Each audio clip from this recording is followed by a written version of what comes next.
আর ভারতবর্ষ আছে 12 কোটি। সিলেটের জমায়েত হলো তৎকালীন মুখ্যমন্ত্রী জ্যোতি বসুকে আহ্বান জানানো। তিনি অবাক, প্রতিবন্ধী আবার এটা কি? আপনি আসুন না, দেখুন। অর্থাৎ আমরা যারা মন্ত্রী ছিলাম তারাও জানতাম না এই গভীর সমস্যা, প্রতিবন্ধী ভাই বোনদের দুঃখ, মা বাবাদের যে কষ্ট। জ্যোতিবাবু এলেন, সংগঠন আমাদের পক্ষ থেকে কথা বলা হলো। জ্যোতিবাবু এসে অবাক, প্রায় 10,000 প্রতিবন্ধী জমায়েত হলো।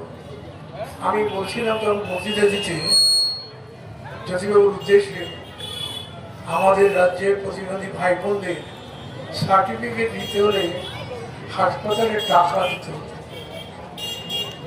আর দাদারা ঘুরঘুর করে তো ঘুষ দিত। জ্যোতিবাবু সেদিনই মঞ্চে দাঁড়িয়ে উদাত্ত কণ্ঠে খোলা আকাশের নিচে ঘোষণা করলেন, আমি এতদিন গরিব দুঃখী শ্রমজীবী মানুষের আন্দোলনের সঙ্গে যুক্ত, আমি অবাক, আমি জানতাম না।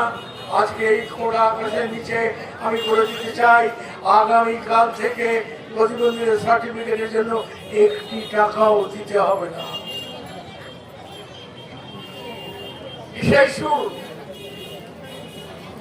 এরপর প্রতিবন্ধী সংগঠন আমাদের প্রধান দাবি হলো এই,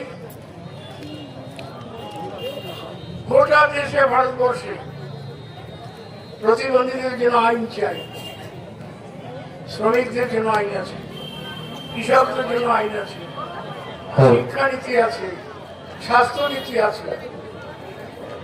আর এই 12 কোটি মানুষ গোটা ভারতবর্ষে,